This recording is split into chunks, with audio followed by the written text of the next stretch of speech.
কুমোরটুলি এখন প্লাস্টিকের আস্তরণে ঢাকা পড়ে গিয়েছে।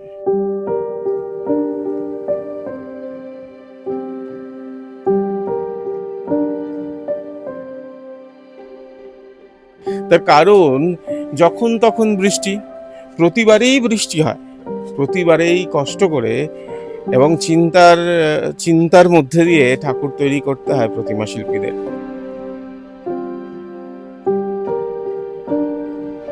মাটি পাওয়া যাচ্ছিল না, তারপরে কিছুটা হলেও মাটি জুটেছে, সেই দিয়ে ঠাকুর তৈরি শুরু হয়েছে। কিন্তু এই যে প্রবল মাঝে মাঝে বৃষ্টি হচ্ছে, সেই দুর্মূল্য মাটি কুমোরটুলি থেকে জলের সঙ্গে মিশে চলে যাচ্ছে, সেটা দেখতে হচ্ছে। যে ছবি ধরা পড়েছে,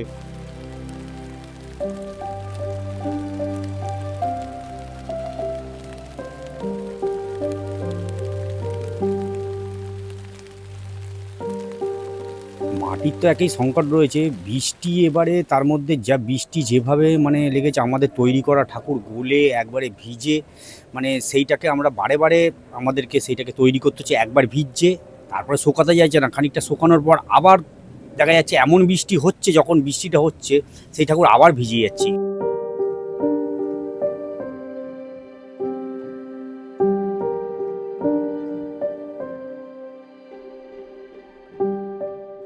তাতে বুঝতেই পারছেন যে একে তো শুকনো হওয়ার সমস্যা রয়েছে। যেমন এখানে এখন দেখতে পাচ্ছি কাঠামো ভিজে রয়েছে। এদিকে প্রতিমার মাটি শুকোচ্ছে না, সেগুলো তো রয়েছে, কিন্তু ঢেকেও কোনো উপায় নেই। ঢাকা থাকছে, এরকম প্লাস্টিক দিয়ে ঢাকা থাকছে, কিন্তু তাতেও কোনো উপায় নেই। তার কারণ যেটা সবচেয়ে বড় সমস্যা হয়ে দাঁড়াচ্ছে, যে মাটি গলে যাচ্ছে।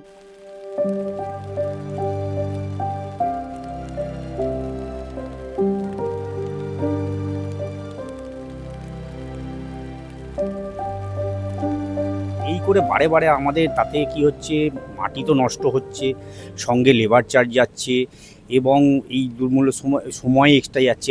এখন তো একটা গোনা দিনের মধ্যে পড়ে গেছে আমাদের, যার জন্য কাজের আমাদের পরিস্থিতি খুব। আর একটা দিনও বৃষ্টি বাদ যাচ্ছে না। হয়তো একটা দিন একটু বৃষ্টি কম হচ্ছে, তো পরের দিন একবারে পুরো সেটা সুদে আসলে একবারে পুরো দিয়ে দিচ্ছে বৃষ্টিটা।